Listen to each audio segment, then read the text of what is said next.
is. Come on. I think you might want to edit this part out because we're both still on the screen. Oh, right, yeah. All right. We are live, people.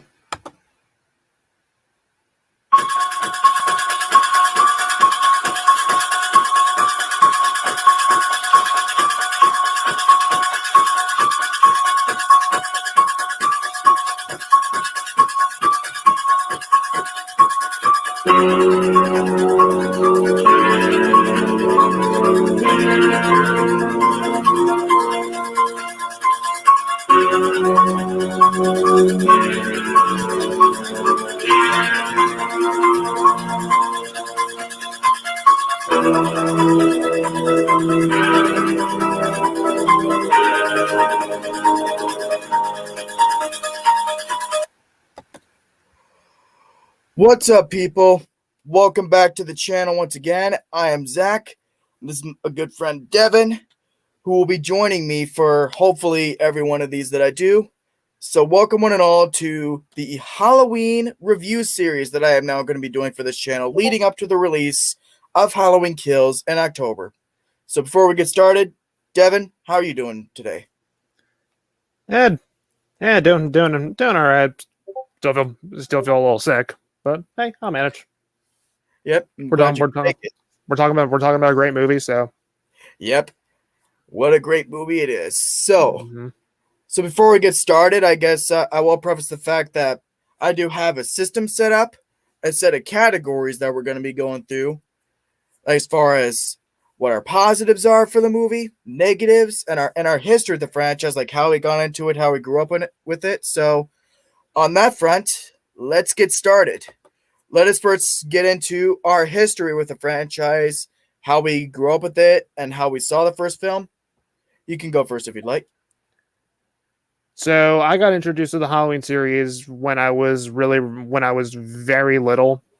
You know, I've been a horror fan since I was 5. You know, with the original It with Tim Curry, and and I have family that are horror fanatics too. So that was when I started finding out about people like Jason, Michael, Freddy, Chucky, Leatherface, etc.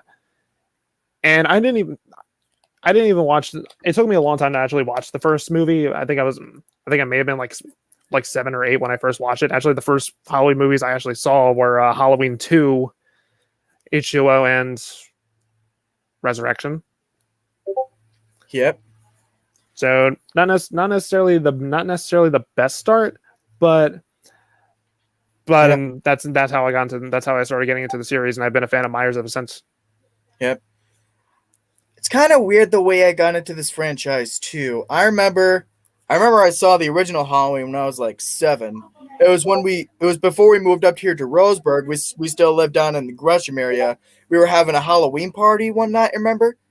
And it was my cousin and his family and a bunch of their friends. We're all having this big night, like a Halloween, scary music, the musical chairs, that kind of stuff. And then naturally we watched a couple scary movies. I remember Mom showed us Cujo, the original Nightmare on Elm Street, and Halloween. But in that order, she showed us Halloween first, so by execution, that was the first horror film I ever saw. What a good way to start. Yeah. But we didn't actually have the film on DVD. It was kind of like a rental. Like, we didn't actually have it on DVD ourselves. Like, in fact, the only Halloween films we actually had on DVD for ourselves at the time was Halloween 5, Rob Zombie's Halloween 2, and the original Halloween 2, you know, the 1981 one. So at least there was one good one in there. Yeah. But yeah, that's kind of me too, where I've been a fan of this franchise ever since I was a kid as well. Like, it quickly became my favorite horror franchise, or even as a kid, I was able to understand why is that character-wise, a lot of these characters actually had natural traits to them, where they weren't just disposable meat sacks to be killed. They were developed. They were likable. You cared about them. You wanted them to make out okay. Mm-hmm. Like, especially in the case of like Laurie Strode and Loomis, who we'll get to in a minute, I guess. So I guess with cap that off, we start. So overall, let's get into the positives of John Carpenter's Halloween. Again, Devin, Oh my my friend, you can go first. oh my god, where do we even begin? This is a movie where I can barely see like any flaws in it. Me Like too. this is like an almost like perfect, near perfect movie. Like the movie already kicks off with a bang with that opening. Yeah, the Um, credits and then that tracking shot. mm, like that is a good way to kick off a movie. Unlike the remake, but we'll get to that later. Yeah. Um yeah, not exactly the best opening, even though I kinda like it. Mm. That So that's a big one. That's the characters are all likable. You know, you love Lori, you love Loomis, you love Brackett, Annie, Linda, yeah. you love all of them. And and this is something that I'll always give this movie is that unlike the later movies that end up giving Michael a motive, Michael doesn't really have a motive in this movie. He's just walking chaos. That's what makes him scary. You know, he's the boogeyman. And and that's another thing too, is like as much as I like the remake, I'll admit I, like everyone, did not like how they gave explanation. Like it's just he killed his sister when he was 6. Okay, Yep, no it's just like, reason. and it's just like sometimes, no matter how old you are or who you are, you can just snap. He's he was just pure evil. And that's what made Michael so intimidating. He didn't have a motive. He was just evil. It's like it doesn't matter who you are. I mean, or whether you're in the wrong place at the wrong time or anything, he'll go after you. Hmm? Yeah, there was no reason for him to go after these people. You know, they were just in his way. Mm-hmm. Anything else, like as far as positives? Well, definitely the score. Oh yeah, like I actually met John Carpenter when I was like 10 or 11. you did. Hmm? Oh, he must have been the coolest, huh? He was a really nice guy. Yeah, and that's you got to give a lot of mad respect to John Carpenter. Like with all the sequels that he wasn't involved in, like he would say what he thought about them. He wouldn't sugarcoat it. Hmm. So The story, it is really good. The writing is very strong. It is a very suspenseful movie. Like it keeps you on the edge of your seat. It's not just it's not just oh look jump scare, oh look jump scare, oh look jump scare. No, none of that suspense. It isn't even necessarily like a full on like horror movie. It's more like a thriller. yeah, and going on to that front with the music, I remember. I think even Adam brought this up in his review that like they showed the execs the movie without the music. They thought it was good, but it wasn't scary. But then they put the music in, and they were, ooh. Mm. So is that it on your front? Yeah. If I think of anything, I'll also bring it up. For now, that's really it. Yeah, I guess your positives mirror mine too. And I guess something else I'll bring up is that even though you could argue that maybe Black Christmas did this first back in its time, Halloween still deserves a lot of credit in the world for kickstarting what we now know today for many horror movies to do, whether for good or bad. As far as the template set up, the tropes, the cliches, again, good or bad, that kind of stuff. A lot of stuff that Halloween didn't do first still made it iconic things that any horror movie would try to copy nowadays. Like even like a lot of like killers today can like owe their thanks, to Michael and Halloween. Yeah, like Freddy and Jason. Like now that you think about it, like there was a time where I didn't even know this. Like Michael really did come first out of all of them, mostly. I mean, when technically Leatherface did, because the first one came out in 74. Oh yeah, like 74. Like But Halloween first established that this killer is like the evil indestructible force. mm-hmm. And So like people like Jason, like other people, so characters like Jason and their legacy other thanks to Maya, other thanks to Michael. Yep. And I gotta say, the cinematography, I still think is the best in the entire franchise. Oh yeah, To Because what was the budget for this? Was it like $3,000 or something, like 300,000? it was a pretty low budget. To be able to put out as professionally made, as competently done a product as they were able to with so small a budget is nothing short of impressive. Or it is impressive, Yeah, the budget for the first one was 325,000. Dang, that's like Adam says, like on the budget of a ham sandwich or something. So Yeah, wouldn't say a ham sandwich, but yeah, still for the time that's pretty low. yeah, like even back then, like horror films didn't get a lot of backing, I guess, because they were seen as like not taken seriously and box office poison. But then you have Halloween come along, and it shows that horror can be a franchise to actually be taken seriously and reckoned with. It got a glowing review from Siskel and Ebert. Yep, and take that from them where the fact that they're normally not as into horror films as most people. No, they're not. So, but I think they hated the second one, didn't they? Or they hated it. They ended up hating it. Yeah, I don't think they were very fond of that one. Yeah. So I guess that's about it as far as positives. So we got Ninjoid and Austin in the chat. What up, guys? You. So, all right, our next category: favorite characters and scenes. I guess we could start with characters if you want. Favorite character, obviously Michael. Yeah. He's just such an intimidating, brute force. Like he is like legit fucking scary in this movie. Yeah. And even as much as I adore 2018, I still think this is the best that they've used the character.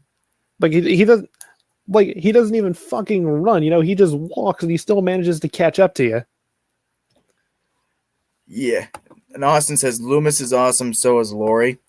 Yeah, speaking of which, Loomis is my overall favorite character in the franchise. Like the I whole agree. Loomis really is a great character. Donald Pleasance did such a phenomenal job Yeah. with that character. He was perfectly casted. Yeah, and I guess they were wanting to get other big time actors back then, like Christopher Lee or Peter Cushing was his name. Yeah, Peter Cushing. I gotta say, knowing their acting chops and how they carry themselves, do you think they would have done I mean, obviously they would have done good performances, but would you be able to buy them as the character? It's kind of hard to say, but honestly, I can only see Donald Pleasance as Loomis. Yes, he cemented himself into that role so well, so perfectly. It's like one of those instances, like Hugh Jackman as Wolverine. It's like he is Loomis. He is the definitive Loomis. No one else can top that. Nope. And I'll admit, I don't hate it in H2O, but I'll admit that voice impersonation from Tom Kane was kind of silly. So yeah, Loomis is my favorite character too. And then again, I agree with everything you said about Michael, like how he doesn't need to run to get to you. It's like that meme you probably seen on Facebook. It's like no matter how fast you run, Michael walks faster or something. So and I gotta say, big chops to Jamie Lee Curtis as Laurie Strode. Let's talk about her for a minute. Oh yeah. As Andy the Maniacal Cinephile said, she dresses like my grandma. Oh right, yeah. And it's like,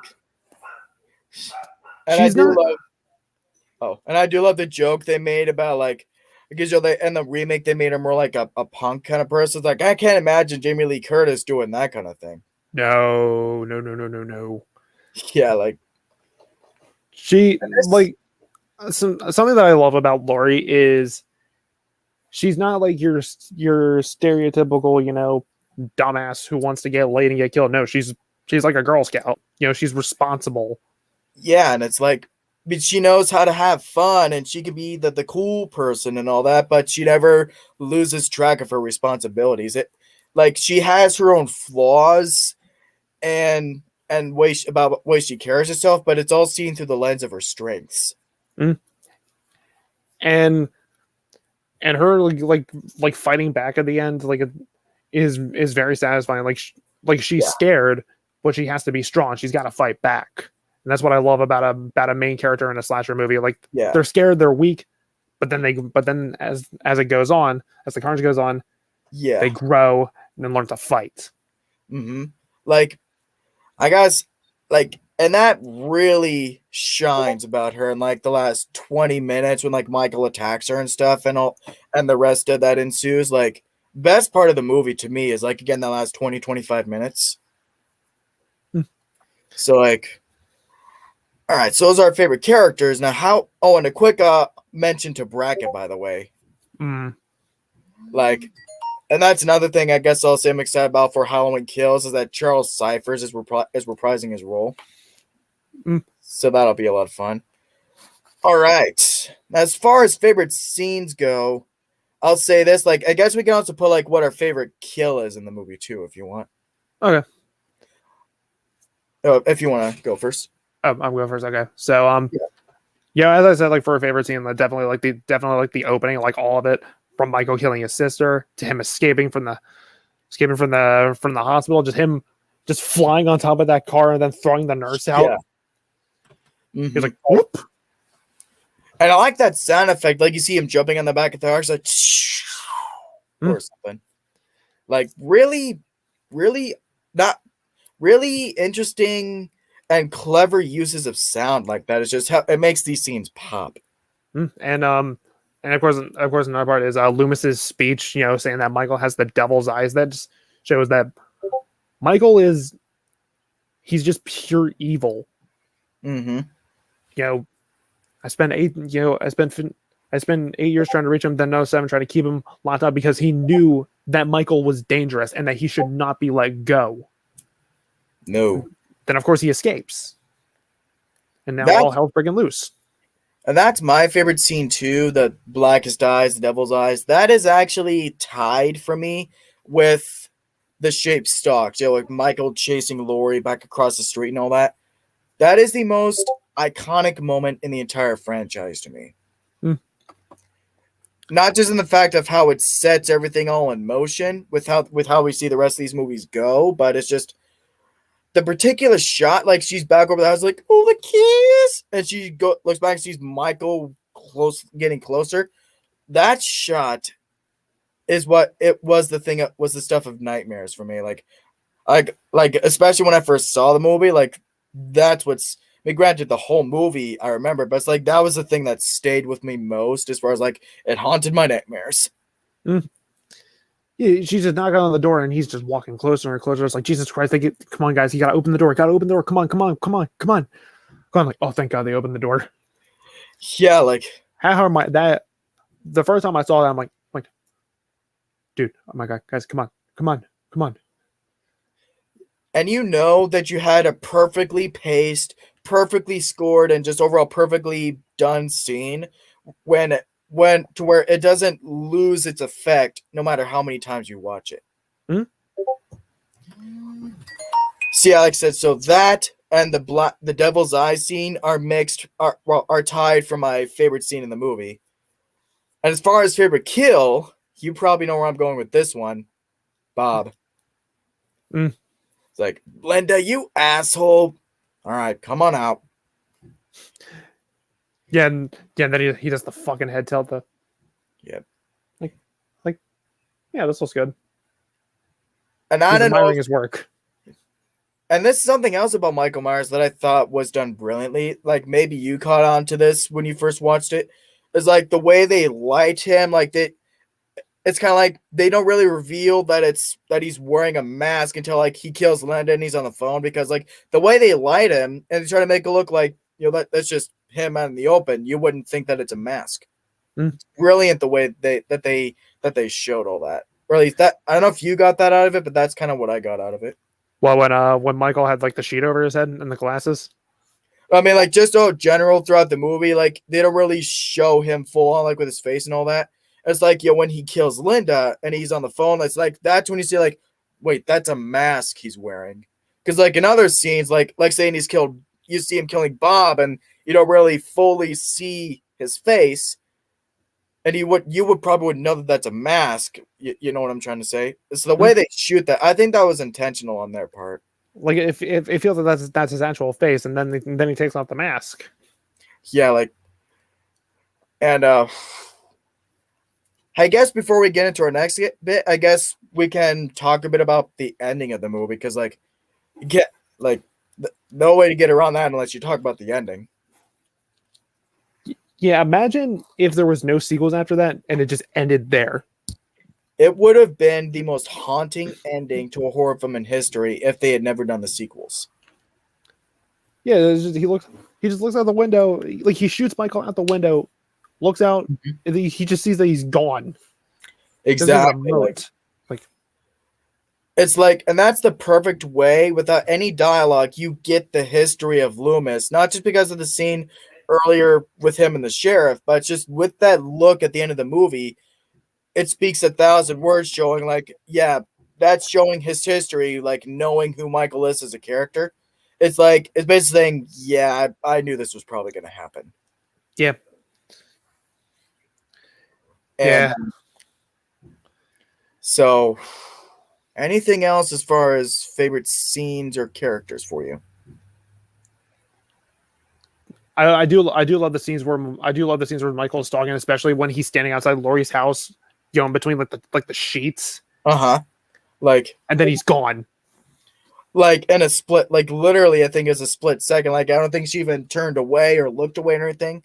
Like, wow, it's like it was the boogeyman. As a matter of fact, It was. I love that shit. Again, like if they had never done the sequels, it probably would have been the most haunting ending for a horror film ever, or I guess, or a horror thriller. This one, I don't think we'll have anything to comment on, but I figured I'd add it anyway. Any mixed aspects about the film, like anything you feel like you might be mixed on about the movie? I can't really think of anything like even like mixed and negative. My whole thing would just be like a nitpick. Yeah, like would you put a nitpick in negative or mixed? Oh, I do have a negative category, but I guess like anything you're on the fence about, like I can't think of anything that I'm on the fence about. Good. I guess me neither, but I guess I figured if there's anything you're mixed on, I figured I'd put that there. I guess you could say that because of the fact that they did make the sequels, not that it cheapens the ending of this movie, but it's just like, oh yeah, like we know that he's gonna go on and all that. And that's something I'll bounce off on. I mean, kind of a spoiler, for when we do Halloween 2. Mm-hmm.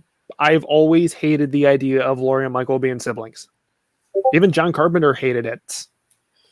Yeah, like, because again, like, not that it ruins anything about this film, it doesn't ruin the experience, but it's just retrospectively, you watch these movies again, and it's like, oh yeah, like, we know that they're siblings, so there's no mystery anymore.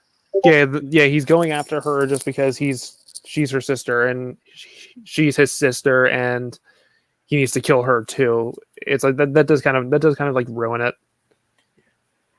Oh, you know what we could talk about real quick before we go on to the next category? The deleted scenes, if you will, or the scenes that they added for the TV cut, if you've seen them. Yes, like I almost forgot that actually, but it's a good thing I brought. Yeah, like when Michael's a kid, and he's just looking out the window. He just stares at Loomis. Like, oh, like I know that's something they didn't actually film initially, but like it adds so much for the movie, and it's so much so that like I actually put these deleted scenes in for the version of the movie that I watch. But I will admit that's like, it's not that any of these scenes for me are bad, but like that's like the real standout, like great one for me. Like the one with Linda and Lori, like, yo, I need to borrow this blouse from you. I won't tear it up. That I understand they're trying to fill the 2 hour time slot for TV and all that, but they really couldn't have filmed any more stuff with Loomis, possibly, like adding Yeah, more stuff with him. with him, like, figuring shit out. Like, Yeah, this is where Michael's gonna go next. This is what's gonna happen, and not I think that's what they should have done. yeah, because again, I don't hate that scene, but it is unnecessary because we already with the main cut of the movie, we did get enough established time with Lori and her friends to get to know them and a sense of who they are. So it's a cute little scene, I'll admit, but it just feels like, oh, did we really need to see how Linda got the blouse that she was wearing when she was with Bob that night? No. He's like, don't tear it, it's expensive, idiot. Mm. So like, yeah, it's a cute scene, but like we could have done it without. They could have used that extra 3 minutes or so, like again with more stuff with Loomis. Mm. So I guess it's weird calling that a mixed aspect when most of these TV scenes are good, but now this one I'm pretty sure there probably won't be much to comment on either. But just in case, like any negatives, like I said, negatives if any. I mean, my negatives are more like nitpicks. Yeah, Like the for one thing, some of the dialogue between some of the teenage girls, like Linda saying like fucking totally in like every single sentence, that got yeah, annoying like very fast. it's like 70s dialogue and all that. Totally. Yeah. And it's kind of like how Adam said. It's not that it's bad dialogue. It's the fact, it's a product of its times, and so it wouldn't hold up anymore in today's age. And I know these scenes are needed, to like build up tension, and develop the characters, but at the same time, it's like we don't really. There are too many scenes of them, just talking, walking and talking. Yeah. And I guess that's like how we were just talking about with the deleted scenes of the movie, like how they could have used more of that time focusing on Loomis. I guess you could say that kind of maybe applies to the actual film itself too. Like maybe there are maybe one too many scenes with Laurie and her friends just talking when they could have spent it more on Loomis. Like really showing like more of how he's getting to Haddonfield and all that. Yeah. Oh, and also this is it's I mean it's a common one. How did Michael learn how to drive? He was doing very well last night. Perhaps someone around here gave him lessons. So one of the staff decided to give a mental patient driving lessons. Did you see that Halloween spoof videos like driving lessons or something? I did see that. That's so funny. Like, oh man. Yeah, That is, I guess, in a way, you can see that maybe adds to his mystique, but at the same time, I could agree with anyone who would point it out as maybe an actual plot hole. Yeah, because Michael's been locked up for 15 years. How would he learn how to drive? It's like, oh, maybe say, oh, he has a window. He's watching people getting in and out of cars all the time. I'm like, yeah, that's really learning. Yeah, but that isn't learning. Oh like, yeah. Do we see him like driving on? Do we see him like driving on the highway on the way to Haddon? We see him driving on the way to Haddonfield, like just like full on like road trip. Even when he drives, he takes his time.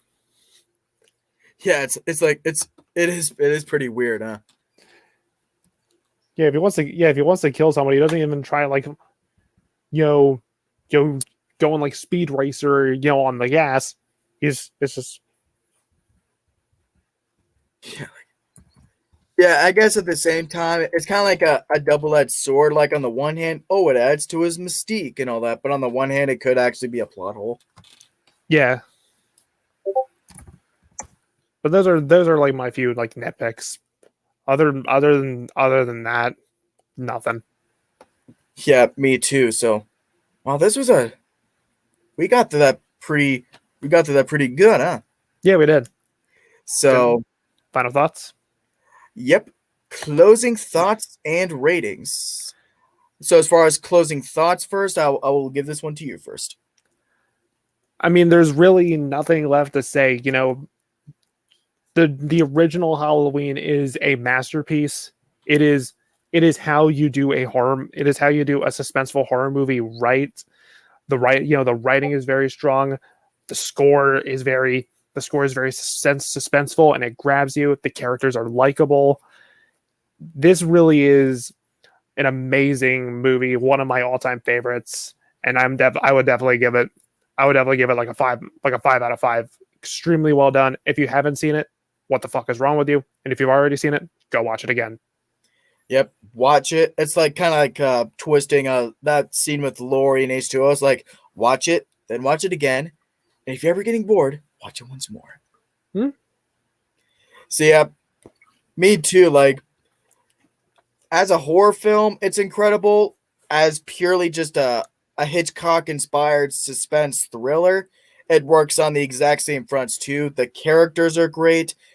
The lighting, the shots, and the cinematography are top notch considering the low budget they had. And I cannot sing higher praises for John Carpenter's Halloween, even if I could even try. So overall, yep, my grade A+, and it's a 9.5 out of 10. So I couldn't agree more. Yep, Devin's words mirror mine. Go see it if you haven't, and once again, if you've already seen it, go ahead and watch it again. We're gonna be doing a lot of Halloween over these next couple months because with Halloween Kills coming out in theaters October 15th. So, anything else as far as you feel like you want to bring up, Devin? No, but there's something I would do have to tell you after the stream. All right. So a shorter stream than usual, but we got it pretty on point. I feel like it did. I feel like we did. Like I mean, like, but like, what else could we even say? Yeah, like I have a feeling that especially when we start getting into the bad ones with like 5 and 6, these will probably end up being long because there's just gonna be so much to rant about. Mm-hmm. Oh, and Resurrection. Don't even get me started with all this shit I gotta say about that movie. But we'll get to it when we do. Spoilers when we get to Halloween 6 or we get to the Rob Zombie remake. The stuff I'm gonna say about those movies are not going to be kind. Yeah, like I'll admit, because overall, like I'll say, I like the remake, but it's kind of like you're like the things I don't like. I am really not gonna be kind to either. Like the guards freaking take the girl. We'll get to that when we do, right? Yeah, we'll get to that one eventually. Yep. Well, guys, I guess that's going to be it for our review of John Carpenter's Halloween. So, I'm glad you could join me, Devin. Thank you very much. And before we wrap it up, tell us all where we can find you at. I do have a YouTube channel. I don't really post that often, but hey, if you have an Instagram, feel free to follow my Instagram at MaskedHorrorFan25. Will do. And obviously, like, y'all can find me here. Like, so like I said, my plan is to do this week by week. That is my plan, but either if something ends up coming up, or I may end up doing it a day or so late, or maybe I may end up doing them a few days early or whenever. I'll be sure to let you know in advance, like what I try to do with the rest of these. Okay. So, and like I said, you're welcome on any time to spew our thoughts for all the good and the bad of this iconic franchise. So that is going to do it for us, ladies and gentlemen. We will catch you next time. I shot him 6 times. I shot him in the heart. I shot him 6 times. This man, he's not human.